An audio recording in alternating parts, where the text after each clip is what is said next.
Hello नमस्कार प्रणाम प्यारे साथियों, स्वागत है आपका अपने परिवार कल्चरल क्लासेस में। दोस्तों मैं जयंत सर और आज लेके आ गया हूँ एक मजेदार सेशन। ठीक दोस्तों, इस मजेदार सेशन में हम लोग बात करने वाले हैं आपके साइंस के एक नया सब्जेक्ट के बारे में। ठीक दोस्तों, साइंस का एक नया सब्जेक्ट का नाम है बायोलॉजी। ठीक दोस्तों, यानी कि क्लास 10 के बायोलॉजी के बारे में आज हम लोग चर्चा करने वाले हैं, जो कि पहला चैप्टर का नाम है आपका जैव प्रक्रम। और आज हम लोग देखने वाले हैं इस चैप्टर के वस्तुनिष्ठ प्रश्न को। ठीक दोस्तों, चलिए समझ गए आप लोग यहाँ तक। तो चले दोस्तों, क्लास को शुरू करने से पहले हम लोग समझते हैं कि जैव प्रक्रम में आपका जो चैप्टर है वह क्या कौन कौन सा चैप्टर आता है जैव प्रक्रम के अंदर। ठीक दोस्तों, समझ गए। तो दोस्तों हम आपको बताना चाहेंगे आपका जो जैव प्रक्रम है आपका बुक के हिसाब से जो है ना, आपका भारतीय भुवन बुक है, ठीक ना। उसके बाद जो एनसीईआरटी है, जो आपका एनसीईआरटी प्योर बुक है ना, उसमें जो है 4 चैप्टर कंक्लूड करके आपका एक चैप्टर बनाया गया है जैव प्रक्रम। ठीक दोस्तों, समझ गए। उसमें जो है आपका चैप्टर आ जाएगा कौन कौन सा।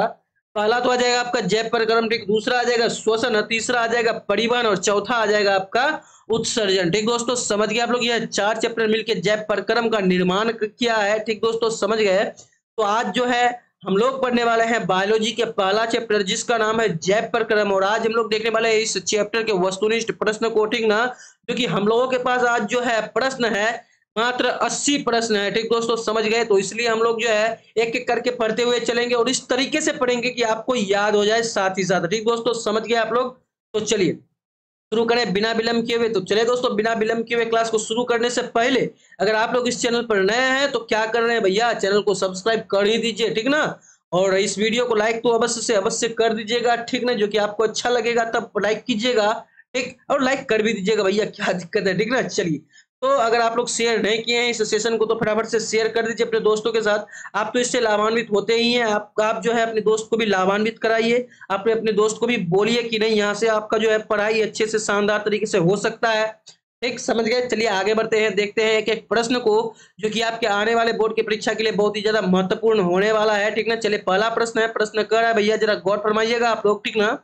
पहला प्रश्न कर रहा है कि पौधों में वाष्पोत्सर्जन किस भाग में होता है। तो दोस्तों हम आपको बताना चाहेंगे, पौधे में जो होता है ना, पेड़ में पौधे में जो वाष्प उत्सर्जन होता है वह पत्ता द्वारा होता है। किस द्वारा, कहां से होता है वाष्प उत्सर्जन पौधे में? पत्ता द्वारा होता है। ठीक दोस्तों, समझ गए आप लोग यहाँ तक। शानदार तरीके से, दिक्कत नहीं होना चाहिए, ठीक, समझ गए। पेड़ पौधे जो है क्या करता है, अपना भोजन स्वयं बनाते हैं, तो इसको स्वपोषी भी कहा जाता है। ठीक दोस्तों, समझ गए, ठीक ना। चलिए आगे बढ़ते हैं, देखते हैं दूसरा प्रश्न, जो कि आपके स्क्रीन पे साक्षात प्रस्तुत है विकल्प के साथ, जरा गौर फरमाइएगा, ठीक ना। चलिए दूसरा प्रश्न है, प्रश्न कर रहा है कि मानव रक्त में उपस्थित यूरिया की सामान्य मात्रा होती है। तो दोस्तों मानव के रक्त में उपस्थित, किसमें? मानव के रक्त में, अर्थात मनुष्य के खून में जो उपस्थित यूरिया की सामान्य मात्रा होती है वह 20 मिलीग्राम होता है। याद रखिएगा, 20 मिलीग्राम क्या होता है? यूरिया होता है मानव रक्त में, ठीक ना, समझ गए। चलिए आगे बढ़ते हैं, देखते हैं तीसरा प्रश्न, जो कि आपके स्क्रीन पे साक्षात प्रस्तुत है विकल्प के साथ, जरा ध्यान दीजिएगा, ठीक ना। प्रश्न कह रहा है, क्या कह रहा है कि श्वसन क्रिया के दौरान कितनी प्रतिशत ऊर्जा ताप के रूप में निष्कासित होती है। तो दोस्तों हम आपको बताना चाहेंगे, श्वसन क्रिया के दौरान, किसके दौरान? श्वसन क्रिया के दौरान, जब हम लोग सांस लेते हैं छोड़ते हैं ना, तो श्वसन क्रिया के दौरान कितनी प्रतिशत ऊर्जा? दोस्तों 20% ऊर्जा। याद रखिएगा कि 20% जो ऊर्जा होती है ना, वह ताप के रूप में निष्कासित होती है, किससे? ह्यूमन बॉडी से। ठीक दोस्तों, समझ गए आप लोग। 3 नंबर के प्रश्न को अगर दिक्कत हो ना तो कमेंट सेक्शन में बेझिझक बताने के प्रयास कीजिएगा कि सर यहाँ दिक्कत हो रहा है, प्लीज आप फिर से हमको बताने के प्रयास कीजिए, तो हम आपको जो है ना फिर से बताऊंगा, ठीक ना, समझ गए आप लोग। चलिए आगे बढ़ते हैं, देखते हैं चौथा प्रश्न, जो कि आपके स्क्रीन पे साक्षात प्रस्तुत है विकल्प के साथ, जरा गौर फरमाइएगा। चलिए 4 नंबर प्रश्न है, प्रश्न कर रहा है भैया कि मनुष्य में वृक्क एक तंत्र का भाग है जो संबंधित है। तो दोस्तों मनुष्य में वृक्क, दोस्तों वृक्क कहते हैं किसको? किडनी का नाम सुने तो है आप लोग? जी हाँ, किडनी, ठीक ना। पता नहीं कि इसका किडनी फेल हो गया है, अर्थात कहने का अर्थ ये है कि मनुष्य में किडनी एक तंत्र है, तंत्र का भाग है। भाई किस तंत्र का भाग है आप बताइए? पोषण का, शोषण का, उत्सर्जन का, या फिर परिवहन का? दोस्तों हम आपको बताना चाहेंगे, ये जो वृक्क होता है ना, यह उत्सर्जन का कार्य करता है। ठीक दोस्तों, समझ गए आप लोग, किसका? उत्सर्जन का कार्य करता है यह वृक्क। ठीक दोस्तों, तो आप लोग समझ सकते हैं कि मनुष्य में वृक्क जो है एक उत्सर्जन तंत्र का भाग है, ठीक ना, समझ गए आप लोग। तो चलिए आगे बढ़ते हैं, देखते हैं पांचवा प्रश्न, जो कि आपके स्क्रीन पे साक्षात प्रस्तुत है विकल्प के साथ, जरा गौर फरमाइएगा, ठीक ना। तो चलिए पांचवा प्रश्न है, प्रश्न कर रहा है, जरा ध्यान दीजिएगा भैया, कि पौधों में वायवीय भागों से जल के निष्कर्षण की क्रिया कहलाती है। तो दोस्तों पौधों के वायवीय भागों में। तो दोस्तों अब आप सोचेंगे कि वायवीय भाग क्या होता है सर? तो दोस्तों वायवीय भाग वो होता है बाहर का भाग। वायवीय भाग मतलब बाहर का भाग, अर्थात देखिए आपका एक पौधा ले लीजिए, ठीक ना? पौधा का जो है आपका तना होगा ना, उसी तना को, ठीक है, उसी तना को क्या कहते हैं? तना जो है आपका बाहर का भाग हो गया, ठीक। और वह तना जो है आपका वायवीय भाग कहलाता है, पत्ता वायवीय भाग कहलाता है, ठीक। समझ गए आप लोग यहाँ तक शानदार तरीके से? तो दोस्तों प्रश्न है, क्या है प्रश्न की पौधों के वायवीय भागों से जल के निष्कर्षण की क्रिया वाष्पोत्सर्जन कहलाता है, ठीक दोस्तों। समझ गए आप लोग यहाँ तक शानदार तरीके से? कोई दिक्कत नहीं है, ठीक ना? वाष्पोत्सर्जन कहते हैं किसको है कि पौधों के वायवीय भागों से जल के निष्कर्षण की क्रिया को वाष्पोत्सर्जन कहते हैं, ठीक ना? समझ गए आप लोग यहाँ तक 5 नंबर के प्रश्न को? चलिए आगे बढ़ते हैं, देखते हैं 6 नंबर का प्रश्न जो कि आपके स्क्रीन पे साक्षात प्रस्तुत है। जरा नजर दोहराइएगा एक बार। कह रहा है कि वह परम जिनके द्वारा शरीर में ऊर्जा का उत्पादन होता है कहलाता है। तो दोस्तों हम आपको बताना चाहेंगे कि वह क्रिया जिसमें, यानी कि जिसके द्वारा शरीर में ऊर्जा का उत्पादन होता है, वह क्या कहलाता है दोस्तों? तो वह एकमात्र श्वसन कहलाता है, ठीक दोस्तों। जिसके द्वारा जो है क्या होता है कि शरीर में ऊर्जा का उत्पादन होता है, उसे श्वसन कहते हैं, ठीक। समझ गए आप लोग यहाँ तक शानदार तरीके से? कोई दिक्कत नहीं होना चाहिए। चलिए आगे बढ़ते हैं, देखते हैं 7वां प्रश्न जो कि आपके स्क्रीन पे साक्षात प्रस्तुत है विकल्प के साथ। जरा ध्यान दीजिएगा। चलिए 7वां प्रश्न है, प्रश्न कह रहा है भैया, क्या कह रहा है? जरा ध्यान देने वाली बात है यहाँ पे, ठीक ना? बात को पकड़िएगा जरा, ठीक ना? चलिए 7 नंबर प्रश्न कह रहा है कि कौन सी क्रिया सभी जीवों के लिए अनिवार्य है? तो दोस्तों प्रकाश संश्लेषण की क्रिया सभी जीवों के लिए अनिवार्य है? नहीं, मनुष्य के लिए तो नहीं है, खाली यह जो है पेड़ पौधों के लिए क्या है, प्रकाश संश्लेषण की क्रिया अनिवार्य होती है। वाष्पोत्सर्जन भी पौधा ही करता है, ठीक दोस्तों। समझ गए? और चलन आप देखेंगे कि मनुष्य करता है, छोटे छोटे जीव जंतु करता है, लेकिन पेड़ पौधे क्या चलन होता है? वह चलता है? नहीं चलता है। अर्थात श्वसन की क्रिया जो है आपका क्या कहलाता है, यानी कि सभी जीवों के लिए अनिवार्य होता है श्वसन की क्रिया। अगर कोई भी वृक्ष अगर सांस नहीं लेगा तो वह जीवित कैसे रहेगा? कोई भी मनुष्य अगर सांस नहीं लेगा तो जीवित कैसे रहेगा? ठीक ना? समझ रहे हैं आप लोग? अर्थात श्वसन की क्रिया सभी जीवों के लिए बहुत ही ज्यादा अनिवार्य है, ठीक। समझ गए? चलिए आगे बढ़ते हैं, देखते हैं 8वां प्रश्न जो कि आपके स्क्रीन पे साक्षात प्रस्तुत है। तो दोस्तों 8वां नंबर का प्रश्न है, प्रश्न कह रहा है, जरा गौर फरमाइएगा। क्या कह रहा है 8वां प्रश्न की मैग्नीशियम पाया जाता है? तो दोस्तों मैग्नीशियम जो आपका पाया जाता है वह क्लोरोफिल में मैग्नीशियम पाया जाता है, ठीक। समझ गए आप लोग यहाँ तक शानदार तरीके से? कोई दिक्कत नहीं होना चाहिए। चलिए आगे बढ़ते हैं, देखते हैं 9 नंबर प्रश्न जो कि आपके स्क्रीन पे साक्षात प्रस्तुत है। तो दोस्तों 9 नंबर का प्रश्न है, प्रश्न कर रहा है कि मानव हृदय में पाए जाते हैं 3 बेस्म या फिर 2 बेस्म या फिर 4 बेस्म या फिर 5 बेस्म? तो दोस्तों हम आपको बताना चाहेंगे कि मानव हृदय में ना 4 बेस्म पाया जाता है, ठीक दोस्तों। कौन कौन सा बेस्म पाया जाता है? एक होता है कि दायां वाली, देखिए आपका जो हृदय होता है, मान लीजिए हम लोग जो है अभी ये बना रहे हैं, ठीक ना? चलिए यहाँ पे देखिएगा, एक होता है आपका 4 भाग होता है, पहला भाग, दूसरा भाग, और यह हो गया आपका तीसरा भाग, ये हो गया आपका चौथा भाग होता है मनुष्य के हृदय में, ठीक दोस्तों। समझ गए आप लोग यहाँ तक? तो चलिए मनुष्य के हृदय में कितने बेस्म पाए जाते हैं? तो आपका सी नंबर का विकल्प हो जाएगा, 4 बेस्म पाए जाते हैं, ठीक दोस्तों। समझ गए?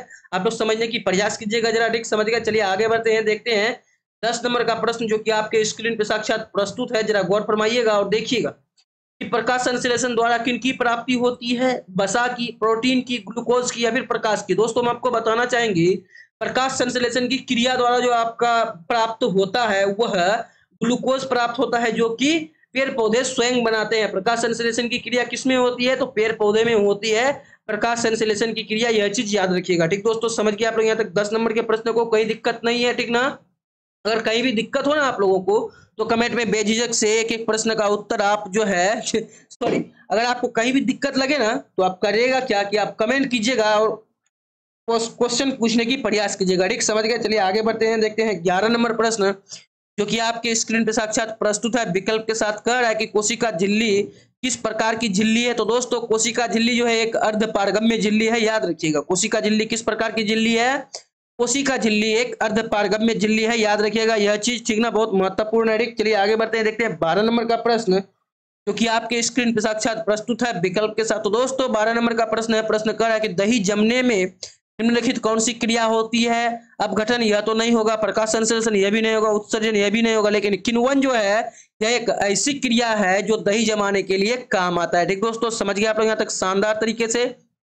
चलिए आगे बढ़ते हैं, देखते हैं 13 नंबर का प्रश्न जो कि आपके स्क्रीन पे साक्षात प्रस्तुत है। तो दोस्तों 13 नंबर का प्रश्न है, प्रश्न कह रहा है, जरा गौर फरमाइएगा प्रश्न यही कर रहा है कि जीवन की उपापचयी क्रियाओं के संचालन के लिए निम्नलिखित में कौन आवश्यक है। तो दोस्तों हम आपको बताना चाहेंगे कि जीवन की उपापचयी क्रियाओं के संचालन के लिए जीवन की उपापचयी क्रियाओं के संचालन के लिए निम्नलिखित में कौन आवश्यक है। निरंतर ऊर्जा की आपूर्ति, शरीर में वृद्धि, या फिर टूटे फूटे ऊतकों की मरम्मत, या फिर इनमें से सभी। तो चलिए दोस्तों हम आपको बताना चाहेंगे इसका उत्तर शानदार तरीके से।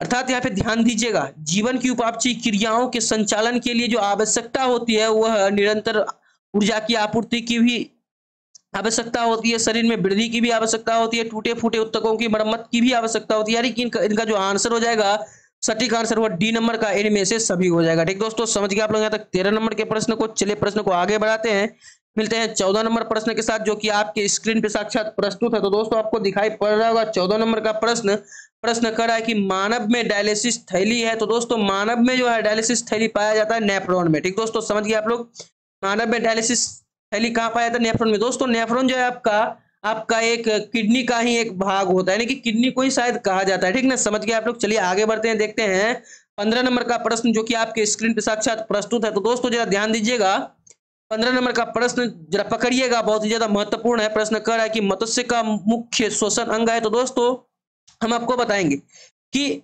मत्स्य यानी कि मछली का जो मुख्य श्वसन अंग है, अर्थात मछली जो सांस लेता है वो अपना गिल्स से लेता है, गलफड़ा से लेता है, जो कि हम जो मनुष्य होते हैं, जानवर होते हैं, अपना फेफड़ा से लेते हैं, नाक से लेते हैं। ठीक दोस्तों, समझ गए, नाक से सांस लेते हैं। लेकिन मछली एक ऐसा जीव है जो अपना गिल्स से, अपना गलफड़ा से जो है क्या लेता है, श्वास लेता है। ठीक दोस्तों, समझ गए आप लोग यहाँ तक, समझ गए आप लोग यहाँ तक शानदार तरीके से। चलिए आगे बढ़ते हैं, देखते हैं 16 नंबर का प्रश्न, जो कि आपके स्क्रीन पर साक्षात प्रस्तुत है विकल्प के साथ। जरा ध्यान दीजिएगा, 16 नंबर का प्रश्न कह रहा है, क्या कह रहा है भैया, कि पौधों में गैसों के निष्कासन के लिए किस क्रिया का उपयोग होता है। तो दोस्तों पौधों में गैसों के निष्कासन के लिए जो है आपका किस क्रिया का उपयोग होता है? परासरण, विसरण, वाष्पोत्सर्जन, या फिर परिवहन। तो चलिए दोस्तों हम आपको बताएंगे इस प्रश्न का उत्तर शानदार तरीके से। तो दोस्तों विसरण का नाम तो आप सुने ही होंगे, ठीक ना, विसरण की क्रिया तो आप लोग सुने ही होंगे शानदार तरीके से। अर्थात विसरण की क्रिया का उपयोग होता है पौधों में गैसों के निष्कासन के लिए। ठीक दोस्तों, समझ गए आप लोग यहाँ तक शानदार तरीके से। चलिए आगे बढ़ते हैं, देखते हैं 16 के बाद 17 नंबर का प्रश्न, जो कि आपकी स्क्रीन पर साक्षात प्रस्तुत है विकल्प के साथ। जरा गौर फरमाइएगा। चलिए 17 नंबर का प्रश्न है, प्रश्न कह रहा है क्लोरोफिल वर्णक का रंग है। तो दोस्तों क्लोरोफिल वर्णक का जो रंग होता है वह हरा रंग का होता है, क्योंकि क्लोरोफिल जो पाया जाता है वह हरे पेड़ पौधे में ही पाया जाता है, इसलिए उसका जो रंग होता है वह हरा होता है। ठीक दोस्तों, समझ गए आप लोग यहाँ तक 17 नंबर के प्रश्न को।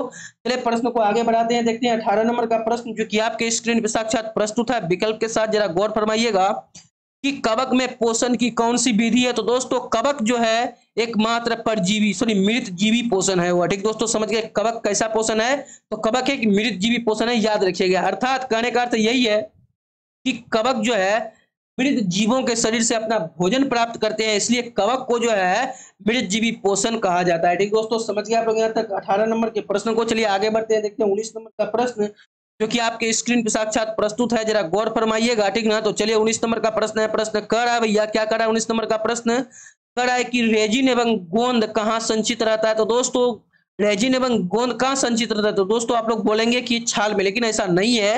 रेजिन एवं गोंद जो है आपका संचित रहता है वह पुराने जाइलम में संचित रहता है रेजिन। ठीक दोस्तों, समझ गए आप लोग यहाँ तक शानदार तरीके से। तो चलिए आगे बढ़ते हैं, देखते हैं 20 नंबर का प्रश्न, जो कि आपके स्क्रीन पर साक्षात प्रस्तुत है। तो चलिए दोस्तों 20 नंबर का प्रश्न है, प्रश्न कह रहा है, जरा गौर फरमाइएगा, क्या कर रहा है 20 नंबर का प्रश्न भैया। चलिए ध्यान दीजिए कि शरीर में भोजन को पचना किस प्रकार की अभिक्रिया है।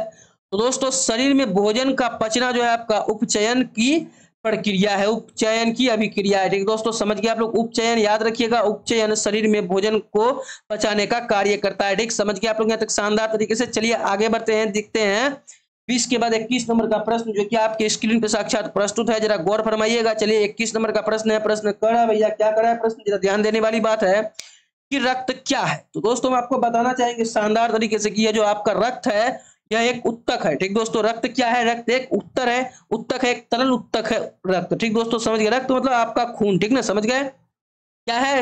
रक्त आपका एक तरल उत्तक है। ठीक, समझ गए। चलिए आगे बढ़ते हैं, देखते हैं 22 नंबर का प्रश्न, जो कि आपके स्क्रीन पर साक्षात प्रस्तुत है विकल्प के साथ। जरा गौर फरमाइएगा। तो चलिए 22 नंबर का प्रश्न है, प्रश्न कह रहा है कि निम्नलिखित में कौन उत्सर्जी अंग है?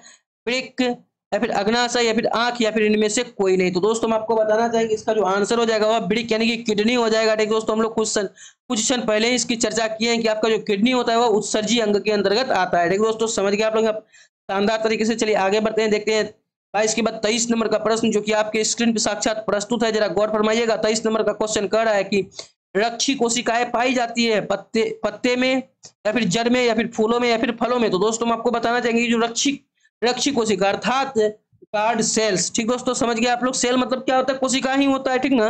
रक्षी मतलब रक्षा कर, जो सेल रक्षा करता है। ठीक ना, जो कोशिका रक्षा करता है उसको रक्षी कोशिका कहा जाता है। और यह जो रक्षी कोशिका होता है वह पाया कहाँ जाता है? जड़ में पाया जाता है, पत्तियों में पाया जाता है, फूलों में पाया जाता है या फिर फलों में पाया जाता है। चलिए दोस्तों हम आपको बताएंगे इसका आंसर शानदार तरीके से। ये जो रक्षी कोशिका होता है ना वह पत्तियों में पाया जाता है किसी भी पौधे के। ठीक दोस्तों, समझ गए आप लोग 23 नंबर के प्रश्न को। चलिए आगे बढ़ते हैं, देखते हैं 24 नंबर का प्रश्न जो कि आपके स्क्रीन साक्षात प्रस्तुत है। तो चलिए 24 नंबर का प्रश्न है। प्रश्न कह रहा है, ठीक ना, जरा ध्यान दीजिएगा कि एथाइल अल्कोहल किस प्रकार के शोषण में बनता है। तो दोस्तों हम आपको बताने की प्रयास करेंगे यहाँ पे कि इथाइल अल्कोहल जो है आपका O/B शोषण में बनता है। ठीक दोस्तों, समझ गए आप लोग। यानी कि जहाँ पे ऑक्सीजन की मात्रा कम हो, जहाँ पे ऑक्सीजन की मात्रा हो ही नहीं वहां पे एथाइल अल्कोहल की जो है इथाइल अल्कोहल जो है वहां पे बनता है। ठीक दोस्तों, समझ गए आप लोग यहाँ तक शानदार तरीके से। O/B शोषण याद रखिएगा। ठीक, समझ गए। चलिए आगे बढ़ते हैं, देखते हैं 25 नंबर का प्रश्न जो कि आपके स्क्रीन पे साक्षात प्रस्तुत है विकल्प के साथ।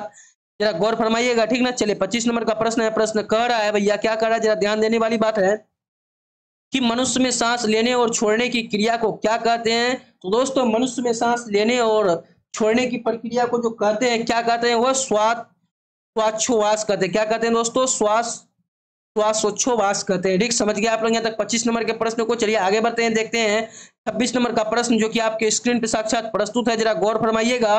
26 नंबर का प्रश्न कर रहा है कि रक्त में आयरन की कमी होने से होने वाला रोग एक है। तो दोस्तों रक्त में आयरन की कमी से होने वाला एक रोग का नाम क्या है? टीबी, मधुमेह, एनीमिया या फिर उच्च रक्तचाप। तो दोस्तों हम आपको बताएंगे इस प्रश्न का उत्तर शानदार तरीके से। एनीमिया का तो नाम आप सभी सुने ही होंगे। तो दोस्तों यानी कि आपके अगर खून में आयरन का, अगर लोहा का अगर कमी हो गया ना तो आपको जो है एनीमिया बीमारी पकड़ लेगा फटाक से। ठीक दोस्तों, समझ गए आप लोग। चलिए आगे बढ़ते हैं, समझ गए ना। चलिए आगे बढ़ते हैं, देखते हैं 27 नंबर का प्रश्न जो कि आपके स्क्रीन पे साक्षात प्रस्तुत है। कोई दिक्कत नहीं है। चलिए 27 नंबर का प्रश्न देखते हैं। प्रश्न कह रहा है कि पादप में जाइलम उत्तरदायी होता है। तो दोस्तों पादप में जाइलम उत्तरदायी होता है जल का वहन के लिए, भोजन का वहन के लिए या फिर एमिनो अम्ल का वहन के लिए या फिर ऑक्सीजन का वहन के लिए। तो चलिए दोस्तों हम आपको बताएंगे इसका उत्तर शानदार तरीके से।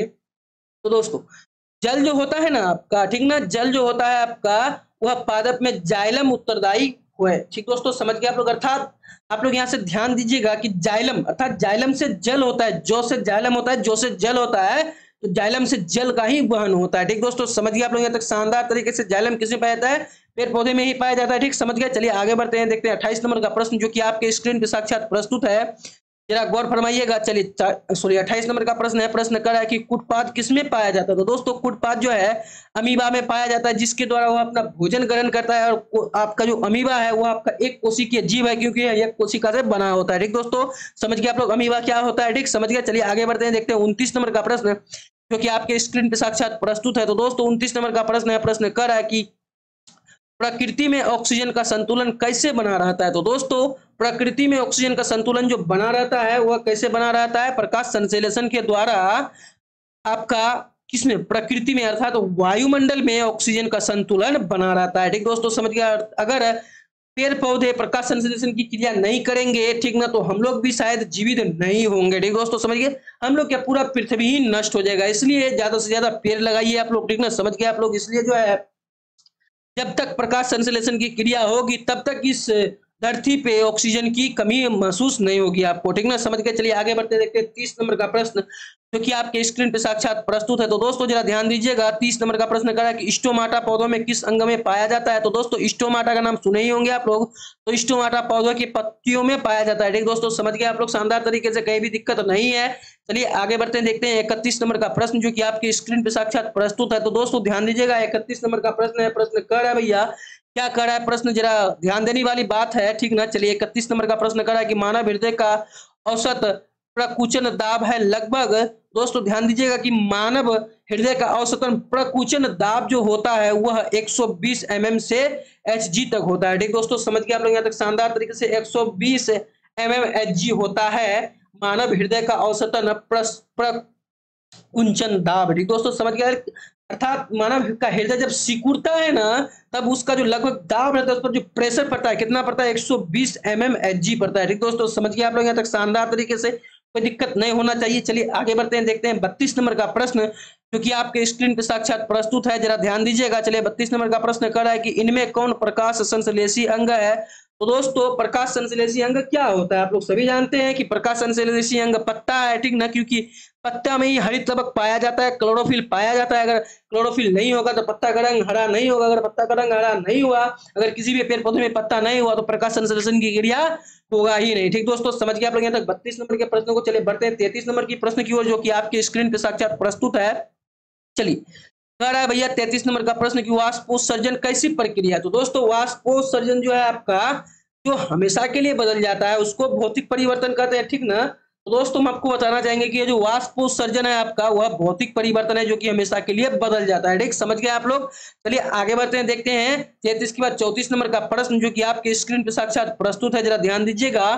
तो दोस्तों 34 नंबर का प्रश्न है, प्रश्न कर रहा है कि शरीर में भोजन का पाचन किस प्रकार की अभिक्रिया है। दोस्तों हम आपको बताना चाहेंगे कि शरीर में भोजन का पाचन जो है आपका किस प्रकार का अभिक्रिया है। तो दोस्तों यह ऑक्सीकरण जो है आपका प्रक्रिया, यानी कि शरीर में भोजन का पाचन ऑक्सीकरण की अभिक्रिया कहलाती है। ठीक दोस्तों, समझ गए आप लोग यहाँ तक शानदार तरीके से। चलिए आगे बढ़ते हैं, देखते हैं 35 नंबर का प्रश्न जो कि आपके स्क्रीन पर साक्षात प्रस्तुत है विकल्प के साथ। जरा ध्यान देने वाली बात है, तो दोस्तों ध्यान देने वाली बात यही है, जरा ध्यान दीजिएगा कि स्वपोषी पोषण के लिए आवश्यक है। तो दोस्तों स्वपोषी पोषण के लिए आवश्यक क्या है, क्लोरोफिल भी आवश्यक है, ठीक ना, कार्बन डाइऑक्साइड तथा जल भी आवश्यक है, सूर्य का प्रकाश भी आवश्यक है और उपरोक्त सभी आवश्यक है। ठीक दोस्तों, अर्थात आप लोगों को नहीं समझ में आया होगा तो हम आपको समझाने की प्रयास करते हैं। जरा समझिएगा कि स्वपोषी पोषण, स्वपोषी मतलब स्व मतलब अपना, पोषण मतलब भोजन बनाना, ठीक ना, मतलब भोजन करना, पोषी मतलब भोजन ग्रहण करना, अर्थात जो अपना भोजन स्वयं संश्लेषित करते हैं। अर्थात मेरे कहने का अर्थ यही है कि पेड़ पौधे वह स्वपोषी है ना भैया। पेड़ पौधे ही एकमात्र ऐसा जीव है जो स्वपोषी होता है, जो अपना भोजन स्वयं बनाता है, ठीक ना, वह किसी पर निर्भर नहीं रहता है। तो दोस्तों जो वह जब वह भोजन बनाता है तब वह प्रकाश संश्लेषण की क्रिया करता है, और प्रकाश संश्लेषण की क्रिया के लिए आपका क्लोरोफिल भी रहना जरूरी है, कार्बन डाइऑक्साइड तथा जल रहना भी जरूरी है, सूर्य प्रकाश भी रहना बहुत ही ज्यादा महत्वपूर्ण है। अर्थात अगर सूर्य प्रकाश नहीं रहेगा तो आपका प्रकाश संश्लेषण की क्रिया होगा ही नहीं। अर्थात स्वपोषण जब भोजन बनाता है, पेड़ पौधा जब भोजन बनाता है प्रकाश संश्लेषण की क्रिया द्वारा, तब उसमें क्लोरोफिल, कार्बन डाइऑक्साइड तथा जल, सूर्य प्रकाश, यह सब चीज की जरूरत होती है। ठीक दोस्तों, समझ गए, यानी कि इसका जो आंसर हो जाएगा डी नंबर का उपरोक्त तो सभी हो जाएगा। ठीक, समझ गए आप लोग यहाँ तक 35 नंबर के प्रश्न को। चलिए प्रश्न को आगे बढ़ाते हैं, देखते हैं 36 नंबर का प्रश्न जो कि आपके स्क्रीन पर साक्षात प्रस्तुत है। तो दोस्तों 36 नंबर का प्रश्न है, प्रश्न कर रहा है, जरा ध्यान देने वाली बात है भैया। क्या कर रहा है कि पाइरुवेट के विखंडन से यह कार्बन डाइऑक्साइड, जल तथा ऊर्जा देता है और यह क्रिया कहलाती है। तो दोस्तों माइटोकॉन्ड्रिया, यह क्रिया क्या कहलाती है, माइटोकॉन्ड्रिया कहलाती है। ठीक, तो अर्थात माइटोकॉन्ड्रिया के अंदर ही पाइरुवेट के विखंडन से यह कार्बन डाइऑक्साइड तथा जल ऊर्जा देता है और यह क्रिया होती है माइटोकॉन्ड्रिया के अंदर। ठीक दोस्तों, समझ गए आप लोग शानदार तरीके से 36 नंबर के प्रश्न को। माइटोकॉन्ड्रिया के अंदर क्या होता है कि पाइरुवेट के विखंडन से कार्बन डाइऑक्साइड, जल तथा ऊर्जा देता है, ठीक ना, और यह क्रिया जो होता है वो आपका माइटोकॉन्ड्रिया के अंदर ही होता है। ठीक ना, समझ गए। चलिए आगे बढ़ते हैं, देखते हैं 37 नंबर का प्रश्न जो कि आपके स्क्रीन पे साक्षात प्रस्तुत है विकल्प के साथ। जरा ध्यान दीजिएगा। चलिए 37 नंबर का प्रश्न है, प्रश्न कर रहा है कि जठर ग्रंथियां पाई जाती है। दोस्तों जठर ग्रंथियां कहाँ पाई जाती है। दोस्तों हम आपको बताना चाहेंगे जठर ग्रंथियां जो पाई जाती है आपका, वह आपका आमाशय में पाया जाता है। आमाशय बोले तो आपका पेट। ठीक दोस्तों, जठर ग्रंथि, ठीक दोस्तों, समझ गए आप लोग। जठर ग्रंथि से जठर रस स्रावित होता है जिससे आपका भोजन पचता है। ठीक, समझ गए। तो चलिए जठर ग्रंथि कहाँ होता है, आपका पेट में होता है, जो छोटे छोटे प्रकार का होता है और उससे जठर रस जो है निकलता है, स्रावित होता है।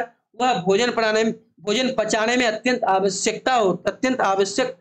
महत्वपूर्ण होती है भोजन पचाने के लिए जठर रस। ठीक दोस्तों, समझ गए आप लोग। जठर ग्रंथि से क्या स्रावित होता है, जठर ग्रंथि से जठर रस स्रावित होता है। ठीक, समझ गए। चलिए आगे बढ़ते हैं, देखते हैं 38 नंबर का प्रश्न जो कि आपके स्क्रीन पे साक्षात प्रस्तुत है। तो दोस्तों 38 नंबर का प्रश्न है, प्रश्न कर रहा है कि खुला परिसंचरण तंत्र किसमें पाया जाता है, मनुष्य में, कॉकरोच में, घोड़ा में या फिर ऊंट में। तो दोस्तों खुला परिसंचरण तंत्र जो आपका पाया जाता है वह कॉकरोच में पाया जाता है। ठीक, ध्यान दीजिएगा, कॉकरोच में खुला परिसंचरण तंत्र पाया जाता है। ठीक, समझ गए। चलिए आगे बढ़ते हैं, देखते हैं 39 नंबर का प्रश्न जो कि आपके स्क्रीन पर साक्षात प्रस्तुत है विकल्प के साथ। दोस्तों 39 नंबर का प्रश्न है, प्रश्न कर रहा है कि पौधे में पाया जाने वाला गाढ़ा एवं दूधिया उत्सर्जित तरल पदार्थ को क्या कहते हैं। तो दोस्तों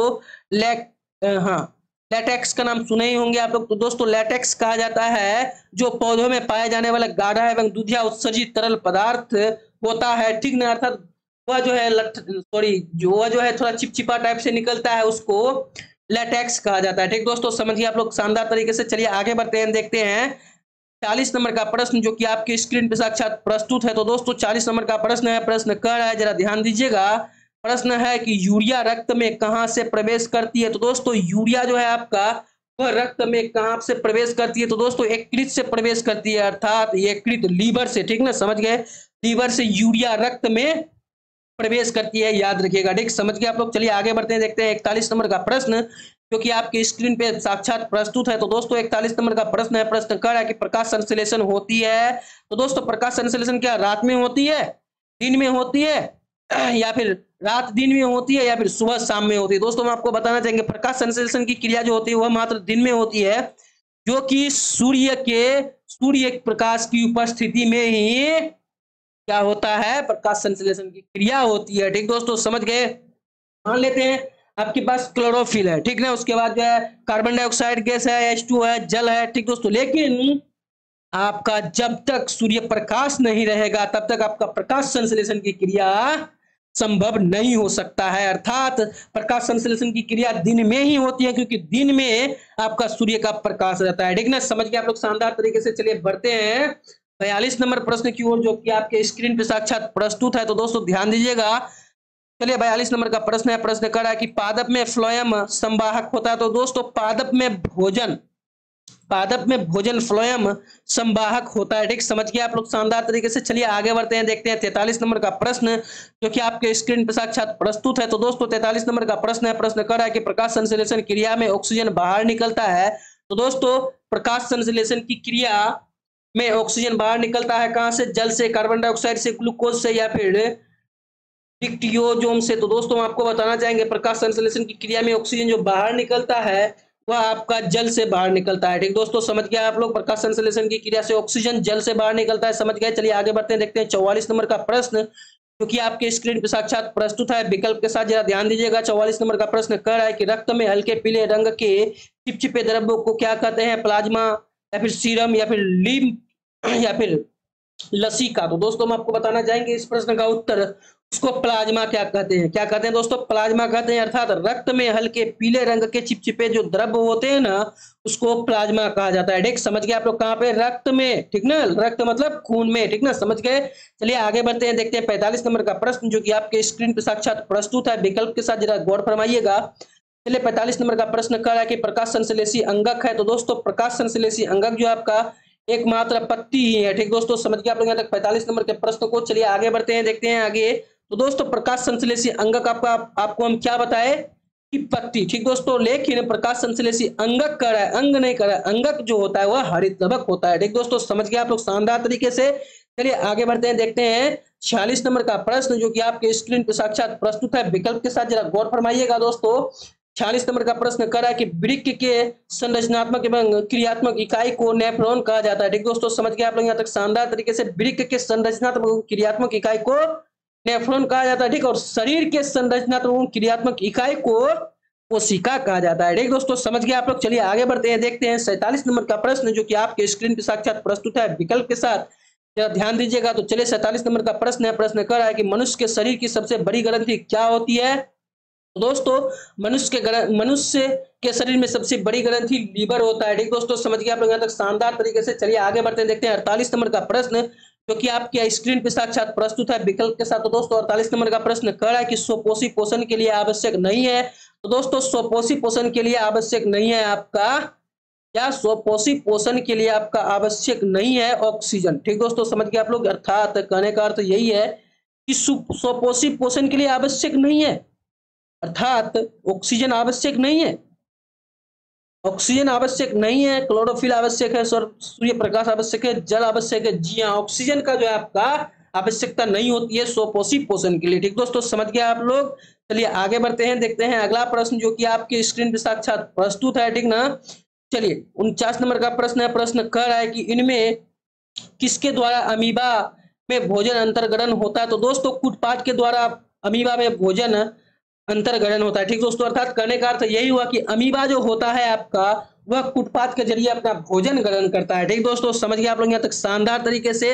तो चलिए आगे बढ़ते हैं, देखते हैं 50 नंबर का प्रश्न जो कि आपके स्क्रीन पर साक्षात प्रस्तुत है। जरा ध्यान दीजिएगा, प्रश्न ध्यान देने वाली है। कह रहा है भैया, क्या कह रहा है कि पौधों में श्वसन क्रिया के अंतर्गत एडीपी के टूटने से कितने ऊर्जा मुक्त होती है। तो दोस्तों इसका जो आंसर हो जाएगा इनमें से कोई नहीं होगा। ठीक दोस्तों, क्योंकि इसके बारे में तो हमको लगभग अंदाजा नहीं है, लेकिन यह जो है इससे ज्यादा ही होता है। जो आपका ऑप्शन में दिया हुआ है 30.5 किलो जूल मोल, ऐसा नहीं है। ठीक दोस्तों, यह भी नहीं है। 305 किलो जूल मोल, यह भी नहीं है। 3.5 किलो जूल पर मोल, यह भी नहीं होता है। अर्थात इनमें से कोई नहीं होता है। ठीक दोस्तों, समझ गए आप लोग। चलिए आगे बढ़ते हैं, देखते हैं 51 नंबर का प्रश्न जो कि आपके स्क्रीन पे साक्षात प्रस्तुत है। विकल्प के साथ जरा ध्यान दीजिएगा। 51 नंबर का प्रश्न है। प्रश्न कह रहा है भैया कि रक्त का थक्का बनाने में सहायक है। तो दोस्तों रक्त का थक्का बनाने में सहायक क्या होती है। तो रक्त बिंबाणु का नाम तो आप सुने ही होंगे। तो दोस्तों रक्त बिंबाणु, बीम से आप लोग याद रखिएगा कि रक्त का थक्का बनाता है। जब आपका हाथ कट जाता है ना थोड़ा सा भी, तो देखिएगा कि बाद में आपका रक्त जो है जम जाता है, रक्त का थक्का बन जाता है दोस्तों। तो उसको थक्का बनाने में सहायक कौन होता है, रक्त बिंबाणु। ठीक दोस्तों, समझ गए आप लोग यहाँ तक 51 नंबर के प्रश्न को। चलिए प्रश्न को आगे बढ़ते हैं, देखते हैं 52 नंबर का प्रश्न जो कि आपके स्क्रीन पे साक्षात प्रस्तुत है। तो दोस्तों 52 नंबर का प्रश्न कह रहा है, जरा ध्यान दीजिएगा क्या कह रहा है भैया 52 नंबर का प्रश्न कि पाचन की क्रिया पूर्ण होती है। तो दोस्तों पाचन की क्रिया जो पूर्ण होती है वह छोटी आंत में पूर्ण होती है। याद रखिएगा, जो आप खाना खाते हैं, भोजन करते हैं, वह भोजन जो संपूर्ण रूप से पचता है वह आपका छोटी आंत में पचता है। ठीक ना, समझ गए। चलिए आगे बढ़ते हैं, देखते हैं 53 नंबर का प्रश्न जो कि आपके स्क्रीन पर साक्षात प्रस्तुत है विकल्प के साथ। जरा ध्यान दीजिएगा। 53 नंबर का प्रश्न कह रहा है भैया, क्या कह रहा है कि छोटी आंत की दीवार में पाए जाने वाली ग्रंथियों से स्राव को क्या कहते हैं। तो दोस्तों उसको जो कहते हैं आपका आंतरस भी कहते हैं, और सक्कस एंटी सिरका भी कहते, सक्कस एंटी रीसक भी कहते हैं। ठीक दोस्तों, समझ के आप लोग, सक्कस एंटी रीसक भी कहते हैं। क्या कहते हैं कि छोटी आंत की दीवार से जो पाई जाने वाली ग्रंथियां से स्रावित होता है जो रस, उसको क्या कहते हैं, पहला तो आंतरस कहते हैं और दूसरा सक्कस एंटी रिकस कहते हैं। अर्थात इसका जो आंसर हो जाएगा आपका वह डी नंबर का विकल्प सही हो जाएगा शानदार तरीके से। ठीक ना, ए एवं बी दोनों। ठीक दोस्तों, समझ गए आप लोग। चलिए आगे बढ़ते हैं, देखते हैं 54 नंबर का प्रश्न जो कि आपके स्क्रीन पे साक्षात प्रस्तुत है विकल्प के साथ। जरा ध्यान दीजिएगा। तो चलिए 54 नंबर का प्रश्न है। प्रश्न कर रहा है कि एक वयस्क मनुष्य के कितने दांत होते हैं। तो दोस्तों हम आपको बताना चाहेंगे एक वयस्क मनुष्य में कितने दांत होते हैं। दोस्तों आप लोग सभी जानते हैं कि 32 दांत होते हैं। ठीक ना, समझ के आप लोग यहाँ तक शानदार तरीके से। क्या होता है कि एक वयस्क मनुष्य में मात्र 32 दांत होते हैं, याद रखिएगा। ठीक, समझ गए। चलिए आगे बढ़ते हैं। दांत आप लोग जानते ही हैं कि कतरनक, चवर्णक, अग्र चवर्णक, उसके बाद जो है और एक चवर्णक होता है। ठीक ना, समझ गए। चलिए आगे बढ़ते हैं, देखते हैं 54 के बाद 55 नंबर का प्रश्न जो कि आपके स्क्रीन पे साक्षात प्रस्तुत है। तो दोस्तों 55 नंबर का प्रश्न है। प्रश्न कर रहा है, जरा गौर फरमाइएगा क्या कह रहा है 55 नंबर का प्रश्न कि मछली के हृदय के में कोष्ठों की संख्या है। मछली के हृदय में कोष्ठों की संख्या कितनी है दोस्तों। दोस्तों हम आपको बताना चाहेंगे मछली के हृदय में कोष्ठों की जो संख्या होती है वह 2 होती है, याद रखिएगा। ठीक ना, समझ गए। चलिए आगे बढ़ते हैं, देखते हैं 55 के बाद 56 नंबर का प्रश्न जो कि आपके स्क्रीन पे साक्षात प्रस्तुत है विकल्प के साथ। जरा ध्यान दीजिएगा कि स्वाद कलियां पाई जाती है। तो दोस्तों जीभ के ऊपरी सतह में स्वाद कलियां पाई जाती है। अर्थात आपको पता नहीं होगा स्वाद कलियां कहते किसको। आप जब जीभा आपने निकालिएगा ना, जीभ जो आप निकालिएगा, आईना में देखिएगा तो वहां पे आपको छोटा छोटा क्या दिखने को मिलेगा, थोड़ा गमोरिया टाइप से देखने को मिलेगा आपके जीभ में। ठीक ना, समझ गए। तो उसी घमोरिया को क्या कहते हैं। अर्थात घमोरिया हम लोग कह नहीं सकते हैं, एक प्रकार से आपको समझने के लिए हम बताए कि आपका जीभ में छोटी छोटी बूंदा टाइप से कुछ होता है, उसी को स्वाद कलियां कहा जाता है। और यह स्वाद कलियां जो है आपका जीव के ऊपरी सतह पर होता है। ठीक दोस्तों, समझ गए आप लोग यहाँ तक 56 नंबर के प्रश्न को। चलिए 57 नंबर के प्रश्न को देखते हैं, जो कि आपके स्क्रीन पे साक्षात प्रस्तुत है। 57 नंबर का प्रश्न कह रहा है कि आमाशय के अग्रभाग को कहते हैं। तो दोस्तों आमाशय के अग्रभाग को क्या कहते हैं? तो कार्डियक कहते हैं। क्या कहते हैं दोस्तों? कार्डियक आमाशय के अग्रभाग को कहते हैं। ठीक, समझ गए। चलिए आगे बढ़ते हैं, देखते हैं 58 नंबर के प्रश्न को, जो कि आपके स्क्रीन पे साक्षात प्रस्तुत है। विकल्प के साथ जरा गौर फरमाइएगा और देखिएगा क्या 58 नंबर का प्रश्न कह रहा है कि मुख गुहा का पिछला भाग कहलाता है। तो दोस्तों मुख गुहा का पिछला भाग क्या कहलाता है? तो मुख गुहा का पिछला भाग ग्रसनी कहलाता है। ठीक ना, समझ गए। चलिए आगे बढ़ते हैं, देखते हैं 58 के बाद 59 नंबर का प्रश्न, जो कि आपके स्क्रीन पे साक्षात प्रस्तुत है विकल्प के साथ। तो दोस्तों 59 नंबर का प्रश्न है। प्रश्न कह रहा है कि निम्नलिखित में कौन सजीव के मुख्य लक्षण है? तो दोस्तों निम्नलिखित में सजीव के मुख्य लक्षण स्थानांतरण भी होता है, शोषण भी होता है, प्रकाश संश्लेषण भी होता है, अर्थात इनमें से सभी होता है सजीव के मुख्य लक्षण। ठीक दोस्तों, समझ गए आप लोग यहाँ तक 59 नंबर के प्रश्न को। तो दोस्तों आपको हम क्या बताए अभी कि निम्नलिखित में सजीव के मुख्य लक्षण। तो दोस्तों हम आपको बताना चाहेंगे सजीव के मुख्य लक्षण जो होता है वह शोषण होता है। मात्र सजीव कहने से आपका पेड़ पौधा तो आता है, मनुष्य भी आता है, लेकिन पेड़ पौधा स्थानांतरण करता है? नहीं करता है। प्रकाश संश्लेषण क्रिया क्या मनुष्य करता है? नहीं करता। अर्थात श्वसन जो है आपका मनुष्य से लेकर सभी जीव जंतु सब कोई श्वसन का कार्य करते हैं। ठीक, इसी तरह जो हम कह सकते हैं कि कौन जीव के मुख्य लक्षण है? तो दोस्तों श्वसन जो है आपका सभी जीव का मुख्य लक्षण होता है। ठीक दोस्तों, समझ गए आप लोग यहाँ तक शानदार तरीके से। चलिए आगे बढ़ते हैं, देखते हैं 59 नंबर के बाद 60 नंबर का प्रश्न, जो कि आपके स्क्रीन पे साक्षात प्रस्तुत है विकल्प के साथ। जरा गौर फरमाइएगा।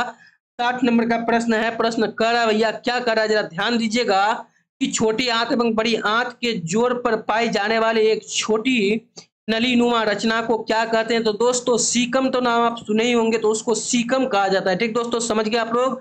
सीकम कहते हैं छोटी आंत एवं बड़ी आंत के जोड़ पर पाई जाने वाली एक छोटी नीलानुमा रचना को सीकम कहते हैं। ठीक दोस्तों, समझ गए आप लोग 60 नंबर के प्रश्न को। चलिए प्रश्न को आगे बढ़ाते हैं, देखते हैं 61 नंबर का प्रश्न, जो कि आपके स्क्रीन पे साक्षात प्रस्तुत है विकल्प के साथ। जरा गौर फरमाइएगा। ठीक ना, चलिए 60 के बाद 61 नंबर का प्रश्न है। प्रश्न कर रहा है कि छोटी आंत में भोजन के पाचन में निम्नलिखित किस रस की भूमिका होती है? तो दोस्तों छोटी आंत में भोजन के पाचन में निम्नलिखित में किस रस की भूमिका होती है? पित्त रस, अग्नाशयी रस, या फिर आंत्र रस, या फिर इनमें से सभी? तो दोस्तों मेरा मानना यही है कि छोटी आंत में जब भोजन का पाचन की क्रिया होती है तब उसमें पित्त रस का भी आवश्यकता होती है, अग्नाशयी रस का भी आवश्यकता होती है और आंत्र रस की आवश्यकता होती है। अर्थात इसका जो आंसर हो जाएगा इनमें से सभी हो जाएगा। ठीक ना, समझ गए आप लोग यहाँ तक 61 नंबर के प्रश्न को।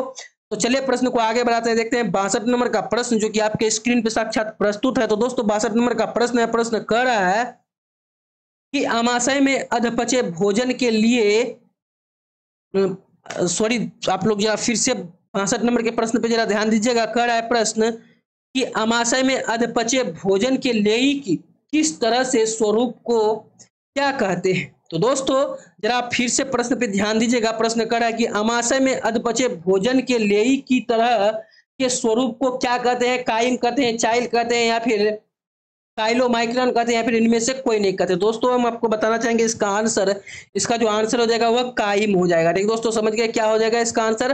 काइम हो जाएगा। ठीक, वह जो तरल वह जो लेई होता है ना, जो अधपचे भोजन के लेई की तरह स्वरूप होता है उसको काइम कहा जाता है। ठीक, समझ गए। चलिए आगे बढ़ते हैं, देखते हैं 62 नंबर के प्रश्न के बाद 63 नंबर का प्रश्न, जो कि आपके स्क्रीन पे साक्षात प्रस्तुत है विकल्प के साथ। तो दोस्तों 62 के बाद 63 नंबर का प्रश्न है। प्रश्न कर रहा है, जरा ध्यान दीजिएगा क्या कर रहा है भैया।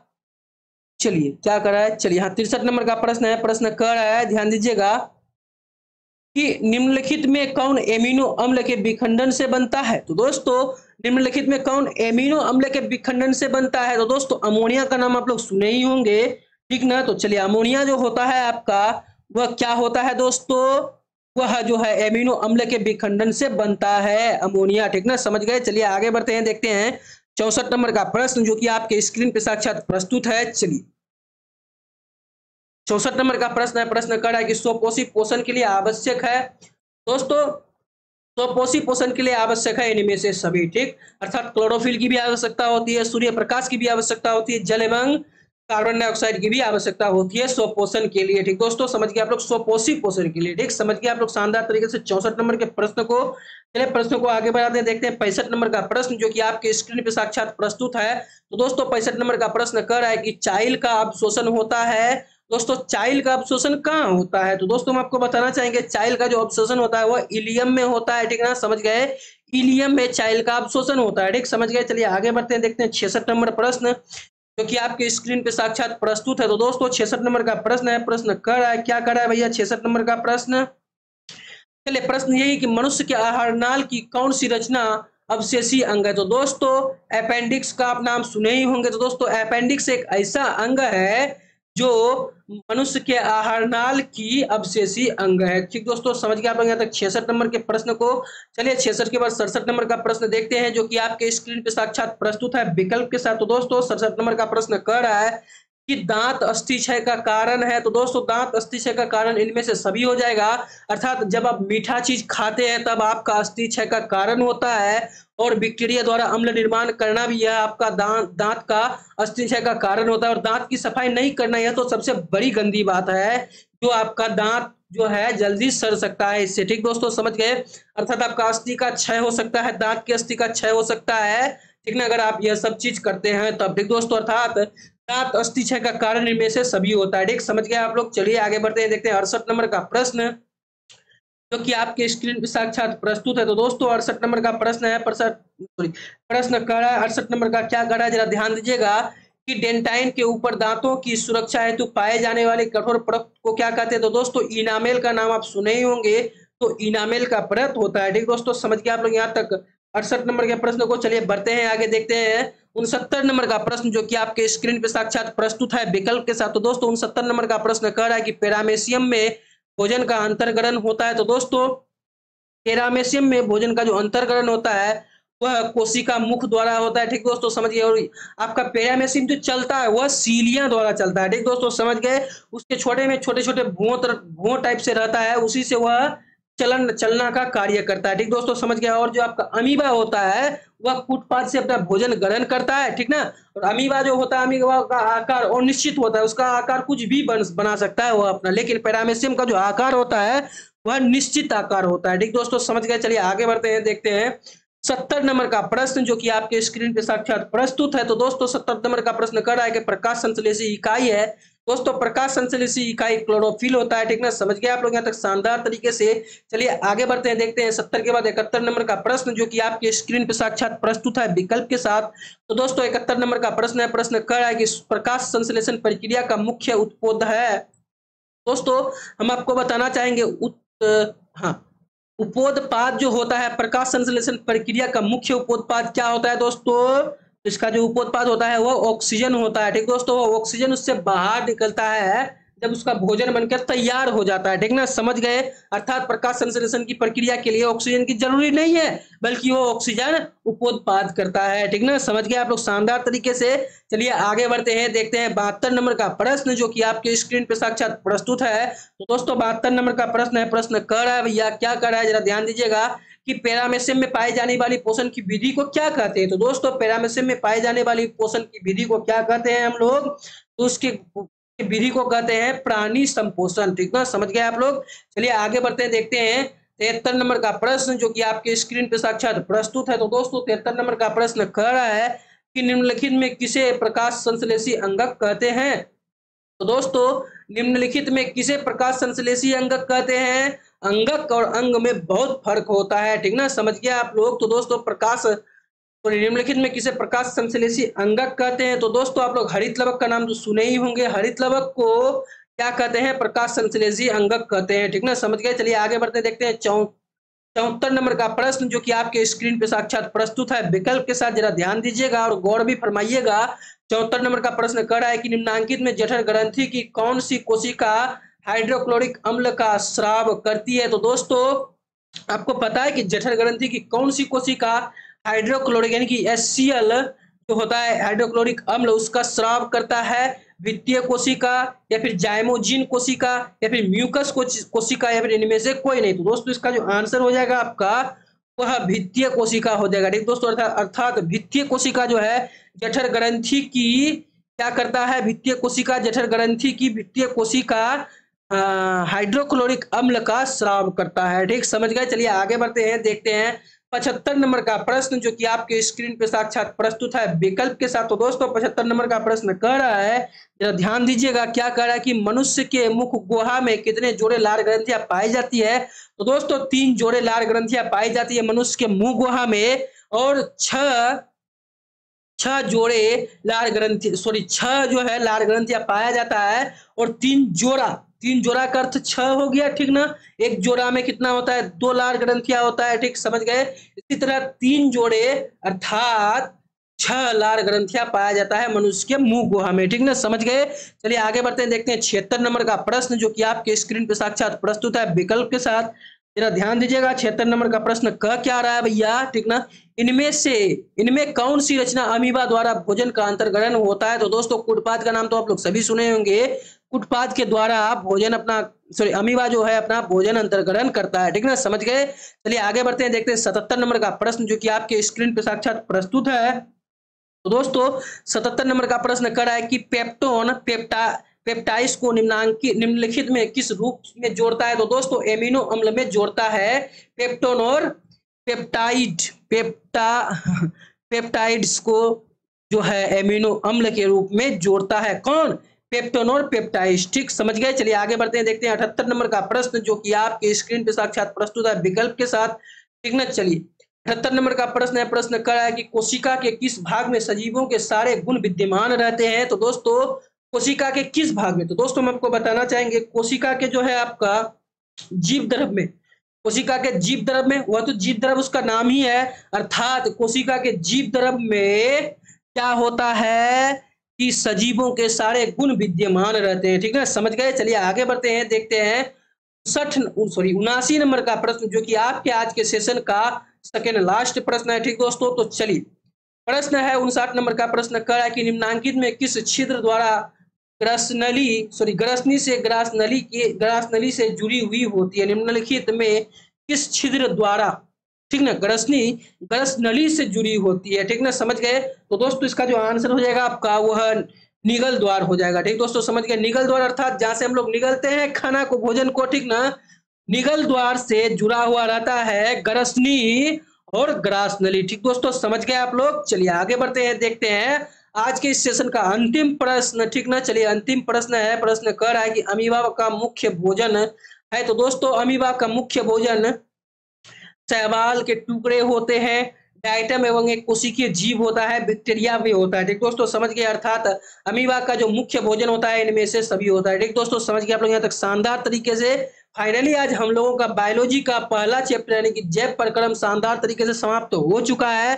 ठीक दोस्तों, अगर आपको कहीं भी दिक्कत होना है एक एक प्रश्न में तो फटाफट से कमेंट में बताने की प्रयास कीजिएगा कि सर हमको यहाँ दिक्कत हुआ था, हमको आप प्लीज फिर से समझा दीजिए, तो मैं आपको फिर से समझा दूंगा। ठीक ना, समझ गए आप लोग। तो चलिए अगर आपको कहीं भी दिक्कत हो आंसर ढूंढने में तो टेंशन नहीं लेना है, यहाँ पर हर एक प्रश्न का उत्तर शानदार तरीके से आपको बताया गया है। ठीक दोस्तों, समझ गए आप लोग यहाँ तक शानदार तरीके से। ठीक ना, तो चलिए अब तो है हम लोग क्या करने वाले हैं, कल फिर से लेके आऊंगा मैं अगला चैप्टर इसका बायोलॉजी का ही, या फिर किसी का भी हो, बायोलॉजी हो, केमिस्ट्री हो या फिर फिजिक्स का हो। ठीक ना, यह सब चीज मैं एक एक करके लाते रहूंगा आपके सामने। आप बस शानदार तरीके से अंतिम तक बने रहिएगा जब तक आपका बोर्ड का एग्जाम ना हो जाए इस कल्चरल क्लासेस के साथ। ठीक दोस्तों, समझ गए। और आप यह चीज जरूर बताइएगा कि आपको आज का क्लास कैसा लगा, कमेंट में आप एक अच्छा कमेंट जरूर कीजिएगा। ठीक दोस्तों, समझ गए आप लोग। तो चले दोस्तों, क्लास को विराम देने से पहले अगर आप लोग यहाँ तक इस क्लास को देख चुके हैं तो इस क्लास को जमकर कर दीजिए लाइक। भाई अगर आप लोग इस चैनल पर नए हैं ना तो भाई देख क्या रहे हैं, चैनल को फटाफट से सब्सक्राइब कर लीजिए। ठीक ना, अगर इस सेशन को शेयर नहीं किए तो फटाफट से शेयर कर दीजिए भैया। ठीक ना, समझ गए। तो चलिए आज की क्लास को हम लोग यहीं पे विराम देते हैं, फिर मिलते हैं कल नए उमंग और उत्साह के साथ और एक नए चैप्टर के साथ। तब तक के लिए सभी दोस्तों को राधे राधे।